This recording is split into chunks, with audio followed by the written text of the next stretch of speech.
Okay, welcome. There we go. Welcome to Psychology Social Hour with the St. Joseph Museums. My name is Shelley Haynes, and I'm going to read a disclaimer real quick. This free virtual series features an educational program on a topic of mental health. This event is for generalized information and is in no way a form of diagnosis. Please consult with your doctor or therapist for specific medical or psychological advice. We are merely starting the discussion to help destigmatize mental health. Mental illnesses, symptoms, diagnoses, and treatment methods are all a highly individualized process. And with that, I would like to introduce you to co-CEO of Family Guidance Center, Ms. Kris Hannon. She's going to be our speaker tonight. Kris? Well, thank you. Thank you so much for having me on. As we were talking a little bit before, I wasn't aware that this was a forum. So I'm so glad you reached out and we're able to talk about the Behavioral Health Urgent Care. Would you like me to just kind of give a broad overview and then see if there's any questions? Okay, That'd be perfect. wonderful.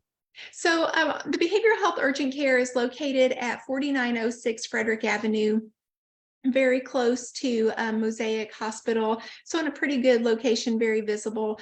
And the urgent care really is designed to serve, to build out our crisis continuum of care that we have here in Northwest Missouri.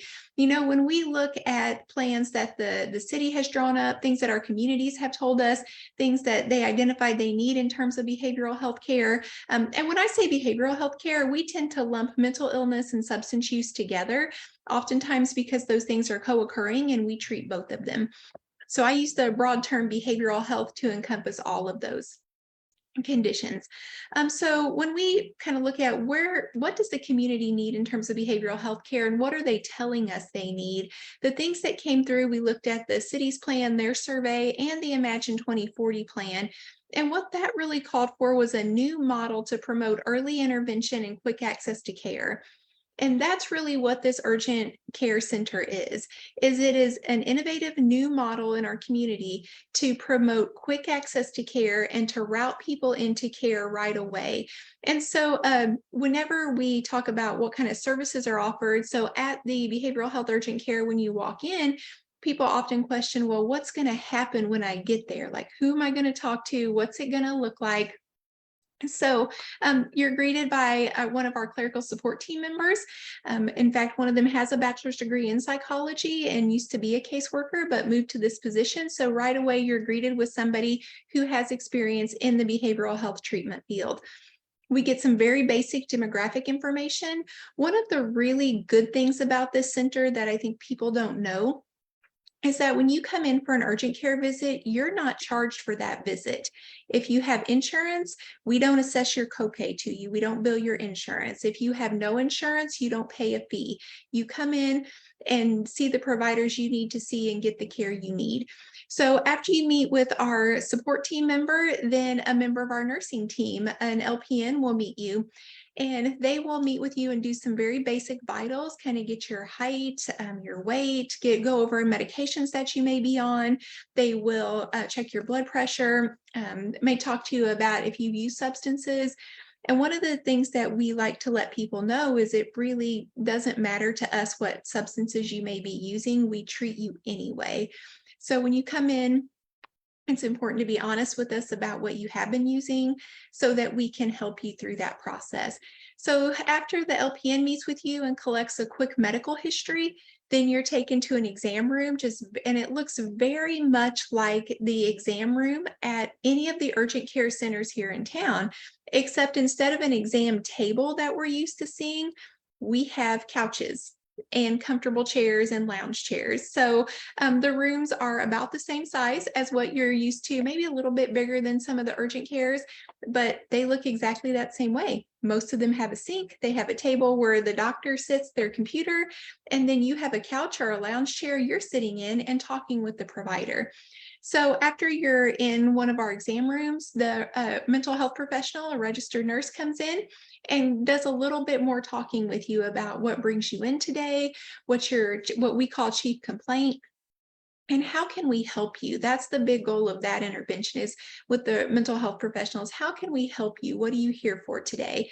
And so then after the mental health professional does their assessment with you, then that mental health nurse goes and talks to our psychiatrist or our psychiatric nurse practitioner.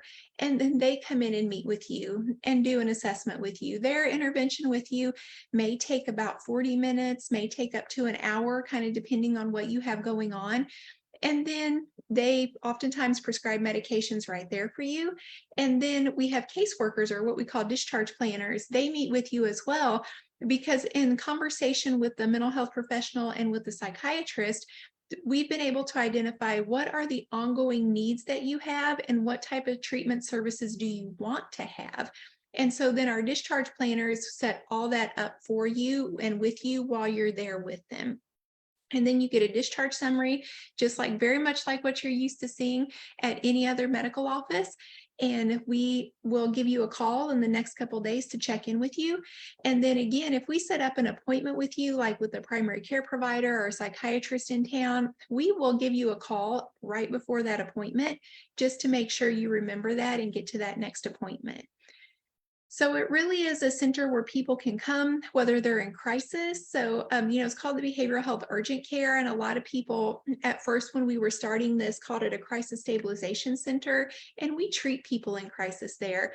But one of the things with behavioral health is we want people to come and talk with us before they get into a crisis.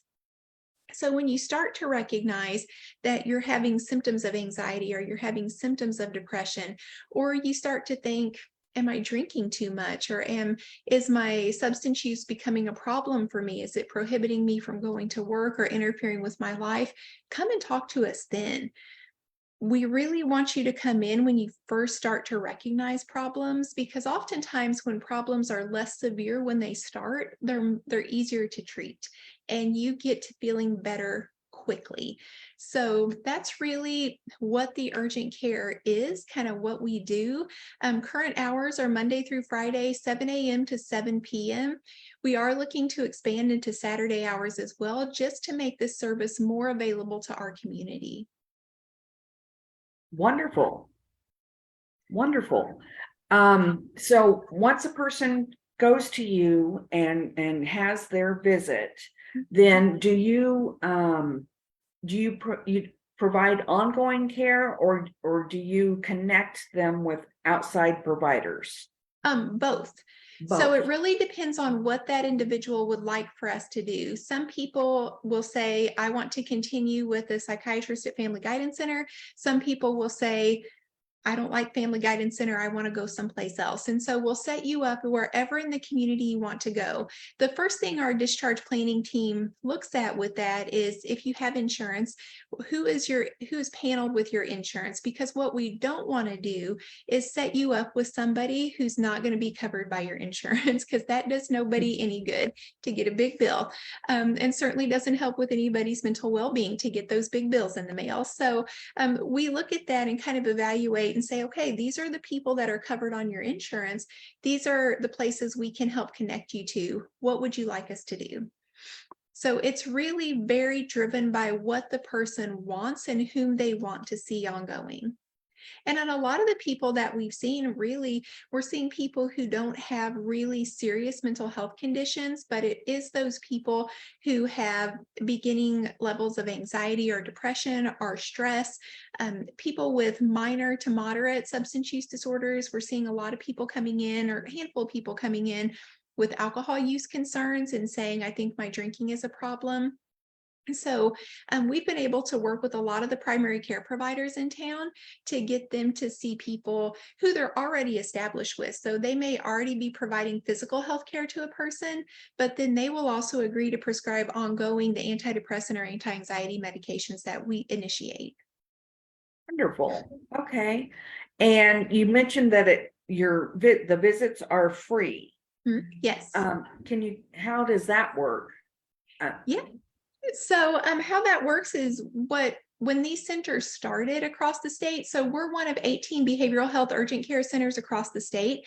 And so what happens is, we recognize that if somebody has to pay a fee initially to come in, that's a barrier to care.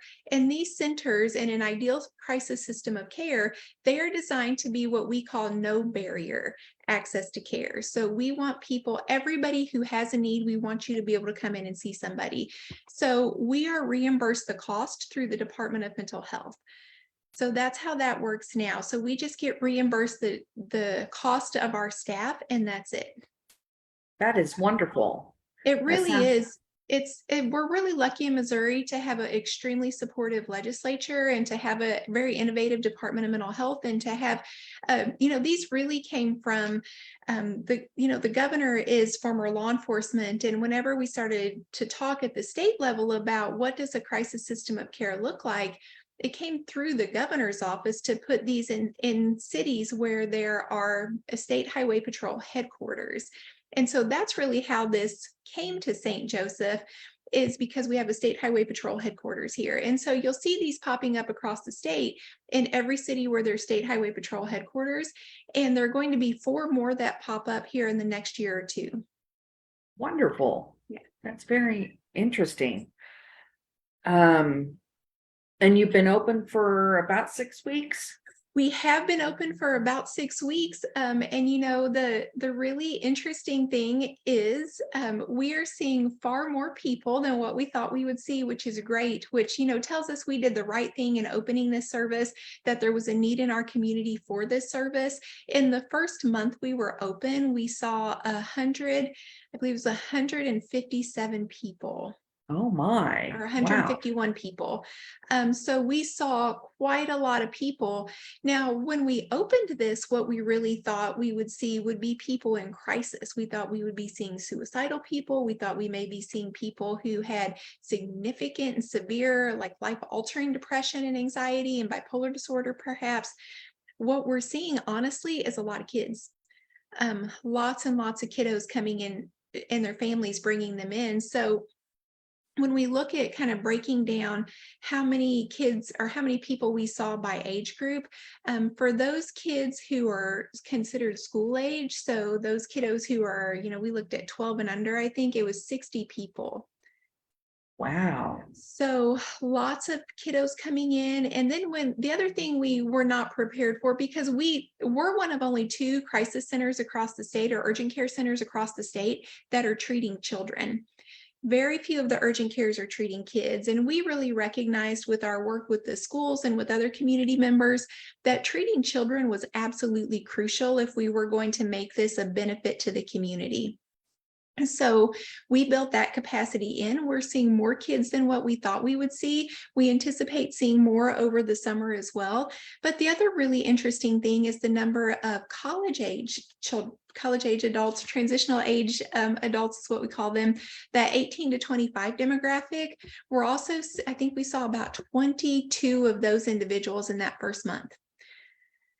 So we know we're doing the right thing in terms of treating children and those transitional age adults. And, our oldest person that we've seen has been in their 60s. Wow. So it's really, oh, sorry, go ahead. No, go ahead. I was just going to say that's really fantastic. Yeah, it really is designed to serve all ages.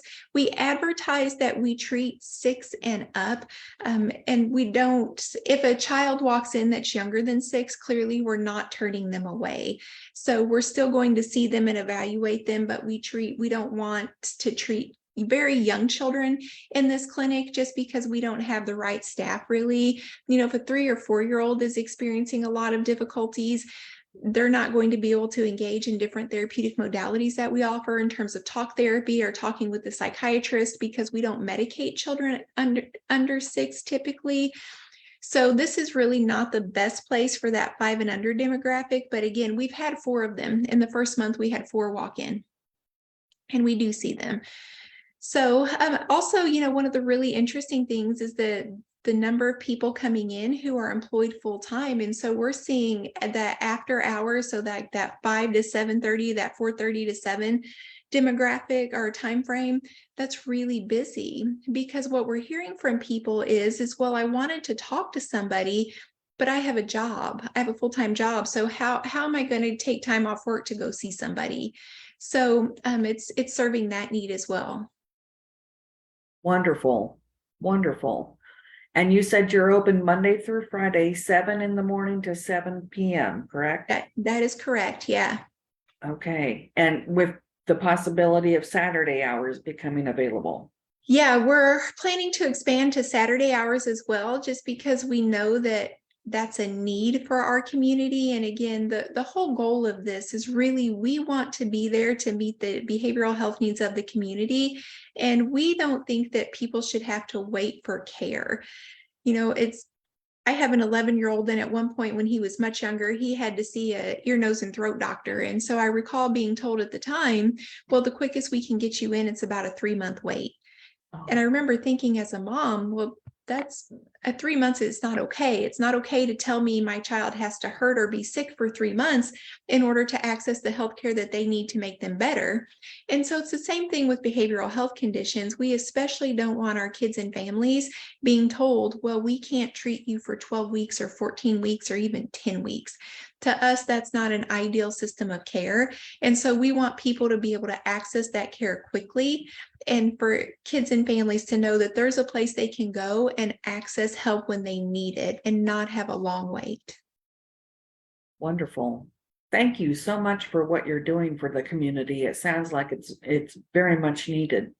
It really is. And the team, I mean, I can't take any of the credit. The team that we have assembled at this clinic, the program is led by Ashley Couts. She is doing a phenomenal job, and she is a team of nurses and licensed nurses and staff there, care coordinators, case managers, and the psychiatric team we have there. They're doing a fantastic job in terms of getting people in through the door. We recognized right away we were busier than what we thought we were going to be, so we didn't hire quite enough staff. So now we are hiring more people so that we don't have people waiting, because we have had people wait sometimes 2 hours to get in just based on patient volume, and we don't want people waiting 2 hours. That's not good to have somebody sitting in a waiting room. So we are hiring an additional psychiatric nurse practitioner who will start with us just after the 4th of July. So hopefully we can do a better job even for the community of expanding that and providing more care. Okay. Wow. Well, wonderful. Is there anything else that you can think of that we need to know? I think really the only thing I can think of is if you have questions, you're welcome to call the Behavioral Health Urgent Care. That number's out there. We're on Facebook. So that's a great way too, because you can send messages to us on Facebook if you have questions, and follow us on Facebook. It's FGC Behavioral Health Urgent Care page. Please follow us. There's always information on there that's good to know about behavioral health. And it's a really good place just to get additional information about the program. Okay. Well, it sounds like you're doing a wonderful service for the community, and we really appreciate it. This, like I mentioned before, is on our Facebook Live, and we typically get 70 to 100 people looking at it. So hopefully some people that need help will find you. And I will also post it on our YouTube channel, so it will be there along with all the other psychology social hours.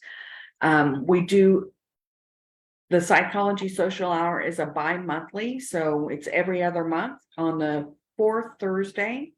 And anybody who is interested can hop on and watch us. And I think that's all we have.